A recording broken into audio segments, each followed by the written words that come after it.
What good reason do you have for looking at images like this, for searching things like this on Google?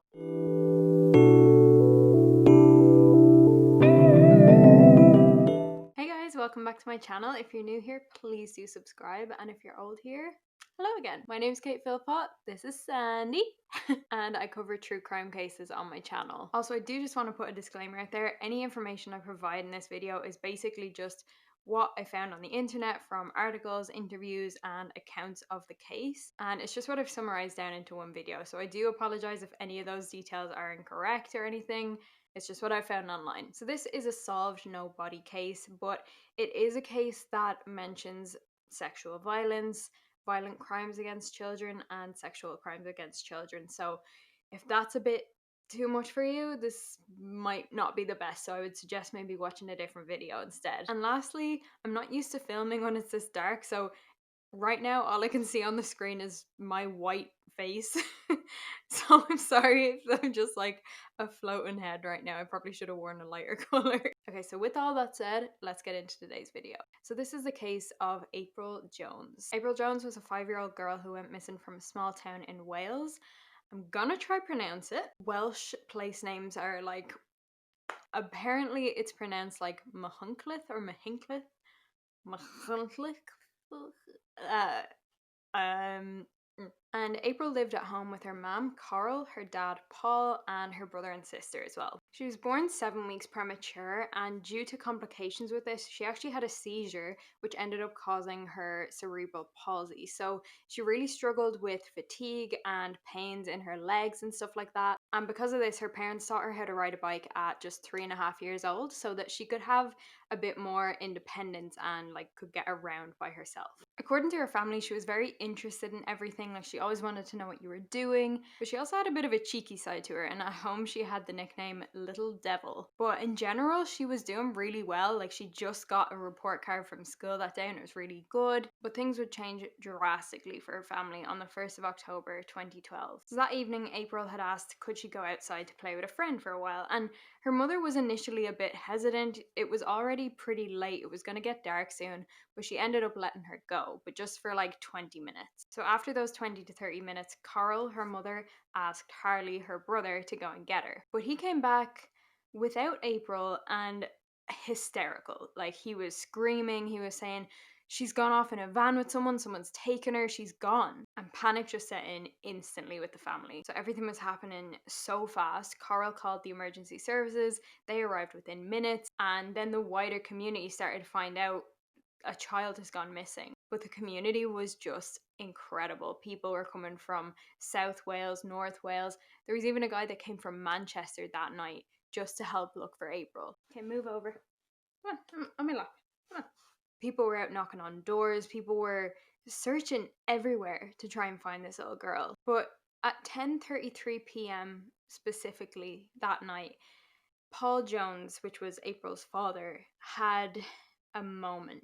Essentially, he just said it's like his heart sunk and then bounced back up, and he just knew that he would never see April alive again.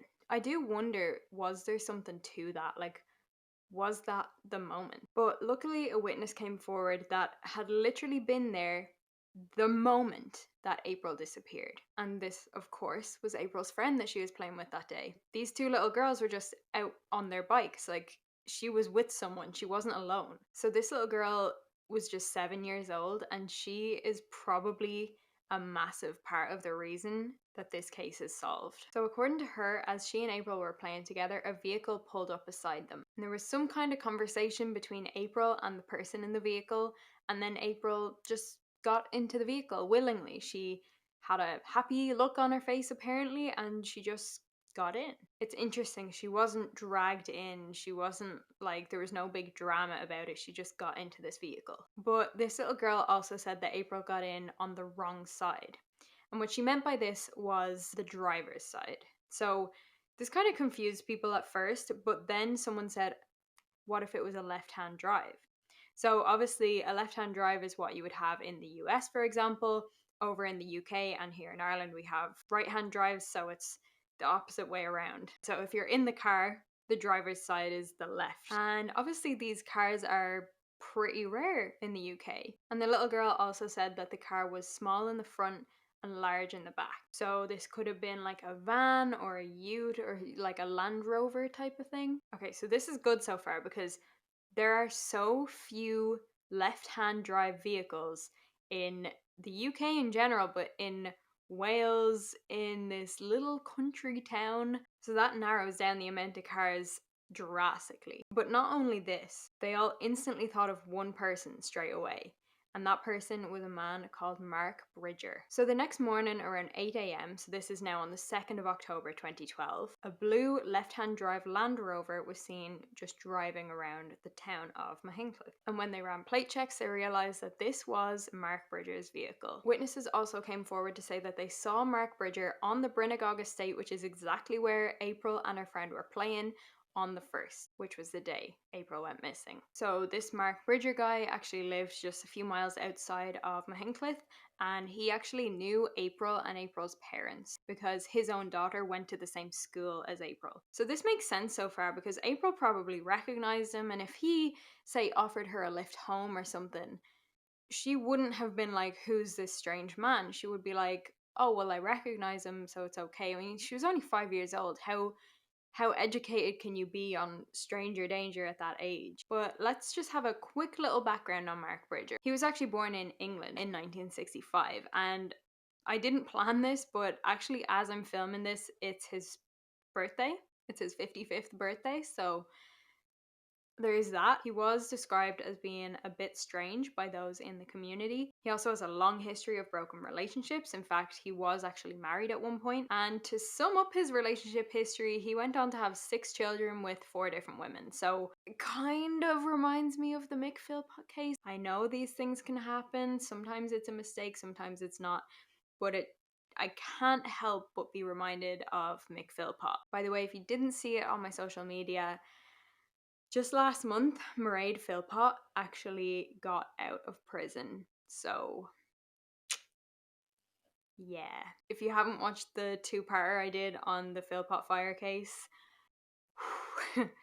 you must. It's a case that I always go back to as like probably the most insane case I've covered. And Mark's irrational relationship history wasn't the only sketchy thing about his past, but he also had a pretty lengthy criminal record, and it dated back to over 20 years prior to April's disappearance. These included minor convictions like theft, possession of a firearm. There was a road rage incident at one point, although his convictions did get gradually worse over time, and in 2007, he was convicted of causing bodily harm to a local man by punching him in the face. But it wasn't just any punch in the face. This guy had to go on and get dental reconstruction. So also in the months leading up to April's disappearance, he struggled a lot with alcoholism, and he would binge drink most days. And also just the day before April's disappearance, his partner broke up with him by text. And this definitely caused a downward spiral for him. He was already unhappy with how his life was. This just kind of sent him over the edge. So he didn't go to work that day, and instead he spent the day drinking and messaging several women online, trying to get them to go out for a drink with him. So to wrap up Mark, he's clearly not a model citizen or anything, and he was also definitely not in a good place at the time of April's disappearance. But that said, up to this point, he hadn't exactly done anything that was a major red flag, but things were about to get so much worse. Like, trust me, he already doesn't seem like an angel, but he was so much worse than it seems right now. And with that said, let's get back to the timeline. So the day after April's disappearance, the 2nd of October, obviously Mark Bridger was very much on police's radar at this point. So they went to his house to try and find him, but he wasn't there. So they went inside and searched. And instantly, when they got into the house, they noticed that it was just so hot, and there was a fire on in the fireplace. I mean, I would never leave a fire on and then leave my house, but obviously there was a reason for this. And there was also a very strong smell of detergent and cleaning agents in the house. So that's definitely unusual, not something you would expect in a regular household. So the police released an official alert because this was looking incredibly sketchy. This little girl has gone missing. She was seen getting into a van. The man who owns the van is not home, but there's a fire on. It's really hot and it smells like cleaning agents. This is all just something is off. So while all this is going on, there's obviously a police helicopter above the town because bear in mind, this is one of the biggest missing child searches in British history. Like, this was huge. So there was a helicopter above the town and they spotted this man out walking his dog, which is already weird that a man would be just casually walking his dog when the whole town is basically in lockdown and there were people looking everywhere for April. And this man also wouldn't look up at the helicopter, which is another weird thing. You know, helicopters are really loud, and if I don't think there's ever been a helicopter above me when I haven't looked up. You kind of have to try really hard not to. So that was strange. And this man was none other than Mark Bridger. So the police in the helicopter contacted their colleagues on the ground and they said, listen, we think we have our guy. But before I get into what happened there, 5 hours before this, there was CCTV of Mark Bridger walking his dog. So, sorry, was he just out walking his dog for like 5 hours? If that's the case, which it seems to be, it seems to me that he wanted to be seen. He wanted to be seen not panicking, not acting weird. Ironically, in his attempt to do that, it was weird. And this was the same guy whose house had the raging fire, whose house also smelled like cleaning detergent, and whose car was described by the witness that was literally there. So the police on the ground then finally found him and they arrested him. And what they noticed was he was eerily calm when they arrested him. If we play devil's advocate for a second, let's just pretend that all of these weird things are just coincidences. If that was the case and the police just come up and arrest you out of nowhere, you would be freaking out. You'd be like, wait, what's going on? What? But he was just calm. Like, all right, no bother, let's go.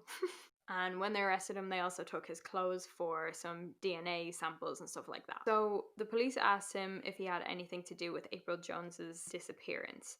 And he went on to give his account of the situation. So he said he had a few to drink that day and he went out in the car. He said he saw two girls that were playing outside. Obviously this was April and her friend. And he had stopped near them, but then he went to drive away.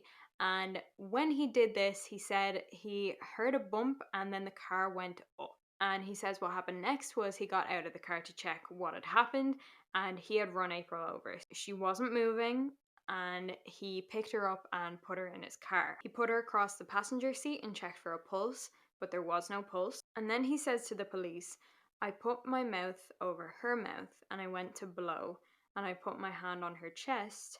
And that's when I realized one side of her chest wasn't there. I'd obviously crushed her little body. And he also says that there was no blood. So his response to this was to drive away with her body in his car. And I'll get to that in a minute. But this story makes sense for a moment in your mind. But can we just take it back to the little girl who witnessed what actually happened? April's friend said that April got into a car willingly and she looked happy and, not a bother on her. I think she would have noticed if this car knocked her friend over and crushed her. So Mark's story is more incriminating than not because it puts him at the scene in Brinagoga State where April was playing, where she was last seen. It puts him lying about what happened. It puts April in his car and he admits that he crushed her. Just happening to be at the scene would be one thing, but he has basically said that he accidentally killed her. And then it puts him driving away from the scene with April in his car. So let's just he apparently says that he put April in his car so that he could go and get her help. But his car was seen on CCTV in a place where he would have had to drive directly past a hospital to get there. And it was around 8:30 p.m. that he was actually seen backing into his driveway at his home. Also, if his story is true, why was he even in Brinagoga State at all? What was interesting is in his police interview, he was crying a lot, but they noticed that there was no emotion on his face. so it seemed a bit theatrical. Looking at where we're at with the story right now, Mark has gone into intricate detail, second by second, up until this point, okay? He drives away. Now, according to him, the next thing he knows, he's at home and he has no idea where April is.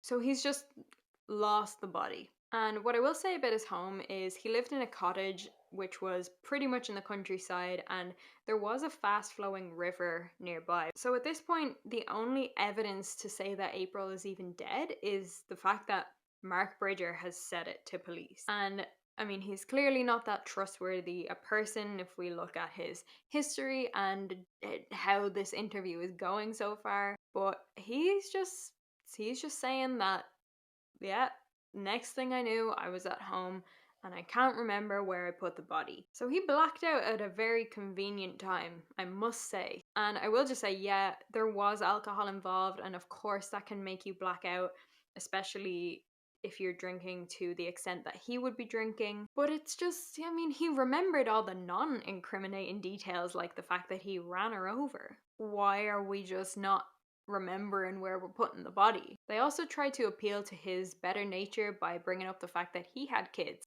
Listen, Mark, what if this was your daughter and someone just wasn't giving up the information? Like, how would you feel?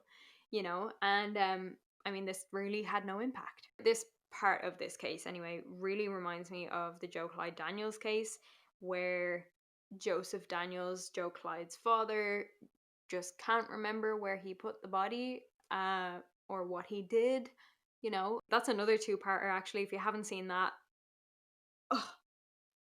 it's a wild ride. But back to April's case, police needed to use another technique to try and get some information out of Mark, because like they were getting nowhere so far. So they told him that they had a witness who came forward to say that he did not run April over, but that April got into his car willingly.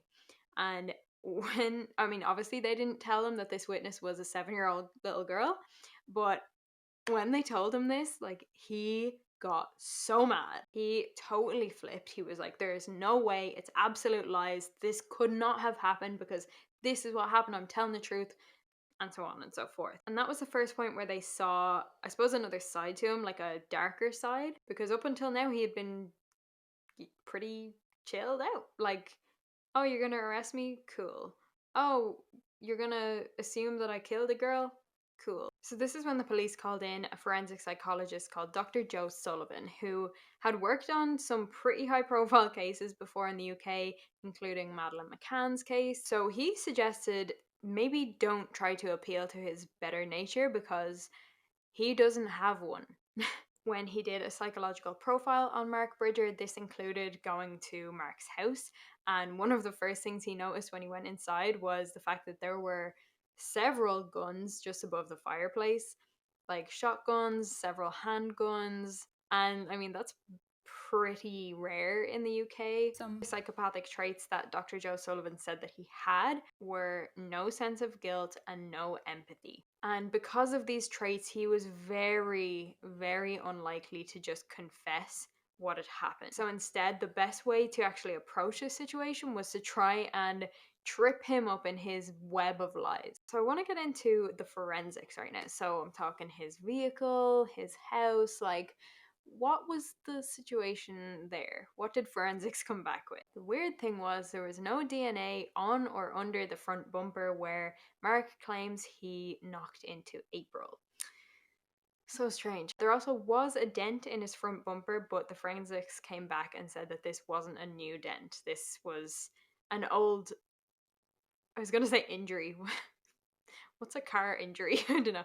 Anyway, it was an old dent. And what's stranger though is on the inside of the vehicle, there was also no forensic evidence. There was no DNA, no blood, no fingerprints.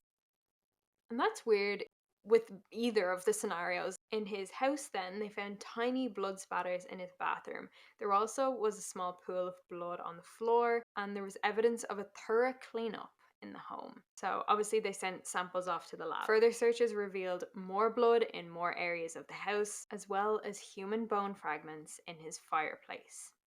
And remember when the police went into his house initially and it was just really hot and there was a raging fire?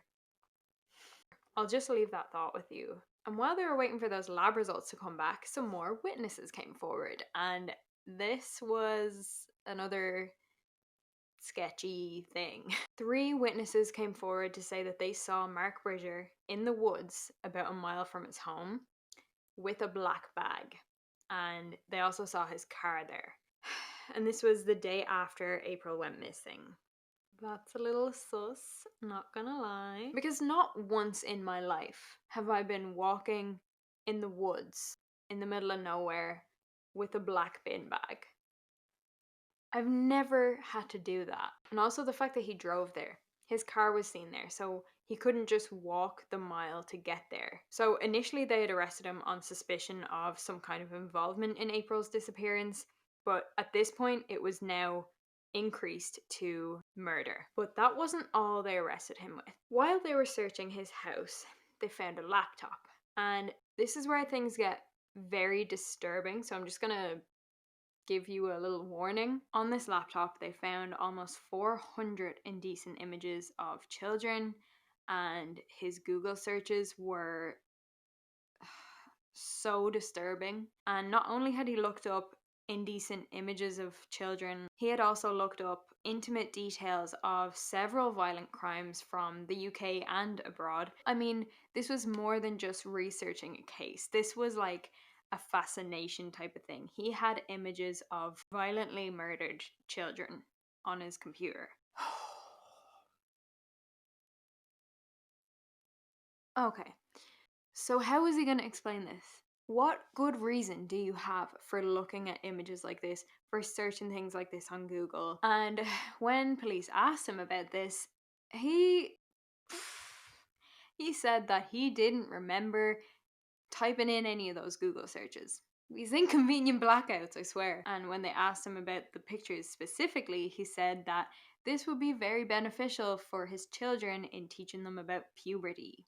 And in the interview, they actually went on to show him some of these pictures that were not only indecent, but graphic and violent. And they just wanted to ask him to describe what was going on in the picture. They wanted to kind of assess how he would deal with that. Any normal person should be totally horrified having to actually verbalize those things. But not Mark Bridger. He just explained it like he was reading out a weather forecast. And when police asked him to explain how what he had just described made him feel, he was like, oh, well, like, I'm not affected by any of this sexually. So, do we believe him?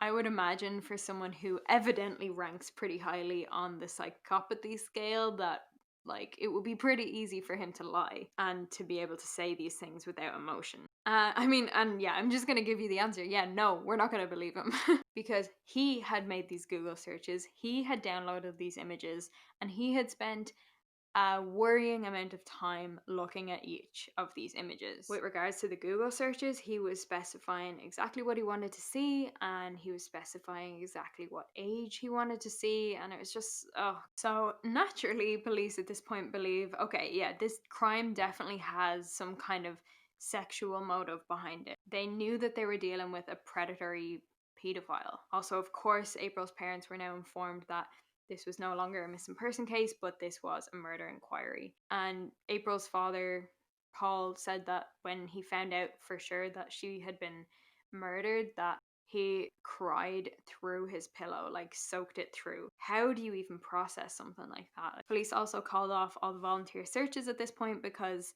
they were now looking for something that was probably not what you want the general public to see. But then, like, they didn't exactly have evidence of it, but it was pretty clear that she was no longer alive. So the professionals took over in the searches, and although I haven't seen it explicitly mentioned, I presume they checked that area in the woods where he apparently was with bin bags, like. And then finally, the blood spatter results from Mark Bridger's bathroom came back. So this is a point we've all been waiting for. This is like the only evidence that we might have. So they compared it with DNA that they got from April's toothbrush, and it was a match. So now we can place April, or at least April's blood, because you never really know, in Mark Bridger's bathroom. I don't think I mentioned these places, but they had also found blood on the collar of the fleece that he was wearing when he was arrested, as well as inside his tracksuit bottoms. And these also came back to be April's blood. And remember, there were bone fragments in the fireplace? Well,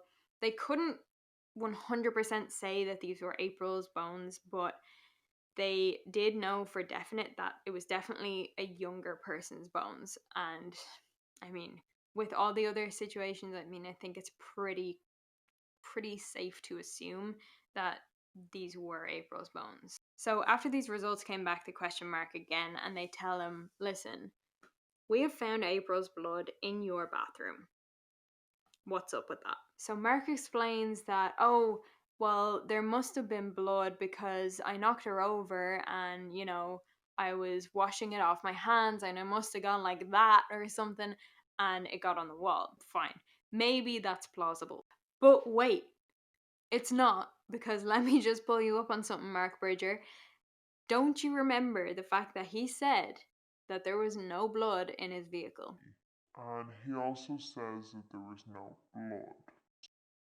So, how was there so much blood in his bathroom when he had previously said that there was no blood in the car? Doesn't make sense, does it? When they pulled him up on this, he just said, oh, well, I must have been mistaken. There must have been blood.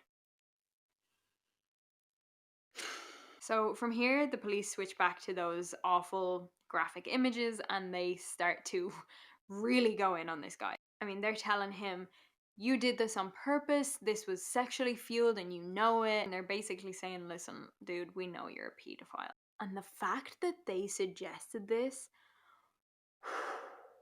this made Mark so angry. Like, angrier than they had ever seen him before. He was trying to portray this, like, amazing picture of himself, and that did not align with being called a pedophile. So being called something like that really rubbed him up the wrong way. And this case was covered by Crimes That Shocked Britain, and I'll leave it linked down below. They said that when men with these kind of interests use the internet to, you know, look up these kind of things, I don't want to give too many details, but you know what I mean, it can do one of two things. It can either go one way, which is it pretty much satisfies the urge and kind of gets it out of their system in a way, or it can go the other way, especially when it's used too much. It kind of just spurs them on, and it's almost like, okay, now this isn't enough, and they need something more real in order to be satisfied. Oh, I feel sick. Okay, but that's essentially what happened with Mark Bridger. And just before I move on from the whole internet thing, there were other images that were freaky that he had on his computer. And these were images of April specifically, as well as images of her older sister Jasmine. And Jasmine would have been, I think, 14 at the time, so still underage, obviously a good bit older than April, but still a minor. And on top of this, prior to April's abduction, Mark Bridger had actually tried to add Jasmine on social media and he tried to message her. So he sent her a friend request and she said, who are you? Like, do I know you? To which he responded, yeah, I'm friends with your dad. So she asked her dad, who's Mark Bridger? And her dad was like, well, I mean, I know of him. We're not good friends or anything. They just vaguely knew each other. Jasmine was like, oh, this is weird.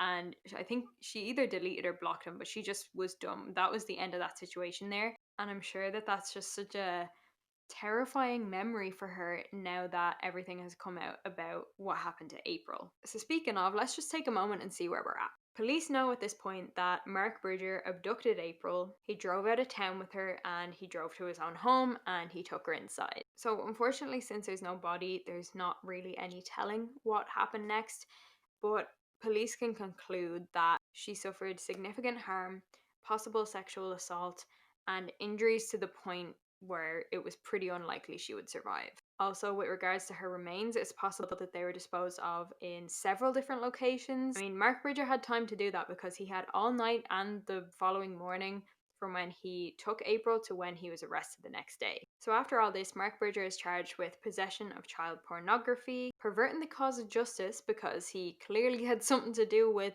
where the body is and he was holding back that information, as well as the murder of April Jones. Okay, so in January of 2013, this case went to trial. Throughout the trial, Mark Bridger remained totally in denial and totally calm and collected. And police weren't even sure if he would be found guilty because there was no body, and it's just a lot harder to get a guilty verdict when there's no body. But thankfully, he was found guilty of April's abduction and murder, and he was sentenced to life in prison without any chance of getting out.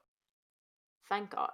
But apparently, when he was in prison, he did confess to the chaplain in the prison that he disposed of April's body in that fast flowing river that I mentioned before, the one that was near his house. But police believe that this was just another attempt for him to manipulate the situation and stay in control. Also, ever since he said this to the chaplain in the prison, he has denied it. So there's that too. A few months later, though, on the 4th of August 2013, the Welsh government had bought Mark Bridger's house and they demolished it. And April's family got to just watch it be totally destroyed, and it brought them comfort that this building, that something probably so awful that they probably would never have real answers to, happened in. On the 26th of September 2013, then they finally held April's funeral, and it was just a few days before the anniversary of her disappearance. And on this day, they buried the 17 bone fragments that were found in Mark Bridger's house, because he still hadn't given any details about April's whereabouts. And one of the most frustrating parts of this case is he still hasn't. I don't know if those details will ever come into fruition. And that just makes it so much harder for her poor family. Luckily though, something good did come out of this case, and April's parents worked really hard on their campaign for April's Law. This would cause sex offenders to remain on the sex offender register for life. April's case also caused a movement for there to be much more restrictions on what you can access online. If you're looking up things like that, 100% the police should know about it. Like, that is never justifiable, the kind of things he was looking up. All in all, Mark Bridger was evil, manipulative, and honestly one of the most disturbing and horrific child murderers in UK history. And he's currently serving his life sentence in HMP Wakefield in Yorkshire in England. And this is a prison that's said to home Britain's most disgusting, most notorious killers. Mark Bridger has been defined as a Category A prisoner, which is the most dangerous, and because of this, every single one of his movements is monitored. He is not allowed to share a cell with anyone else, and he won't be provided with any luxuries like TVs or, entertainment kind of thing. And interestingly, in 2015, he actually requested to be moved to another cell because he believed that the ghost of April Jones was haunting his cell. You know what, Mr. Bridger? You deserve it, and I hope you live a long, miserable life and that April haunts you until the day that you die. Happy birthday. So that brings me to the end of this case. Thank you so much for watching. If you did enjoy it, please leave a like and comment down below. It's so frustrating that he still has that hold over the family in that he hasn't fully revealed what actually happened to April. Also, my TikTok, Instagram, and Twitter are all KatePhilpott_YT, so definitely go give me a follow on those. And if you made it right till the end, honestly, thank you so much. Like, it means the world. Like, it means the world to me, and it also just is so important to get these stories out there. So if you're still here, I don't know why, but the lime emoji just popped into my head. So either leave a lime emoji, or if you are like on a desktop or whatever, or something doesn't have emojis, then just type the word lime and I'll know that you are like, you're it. Editing Kate here, and there are no lime emojis. So give me a lemon. And if you haven't already, subscribe wherever it is, hit the notification bell. Thank you so much for watching, and I'll see you in the next one. Bye.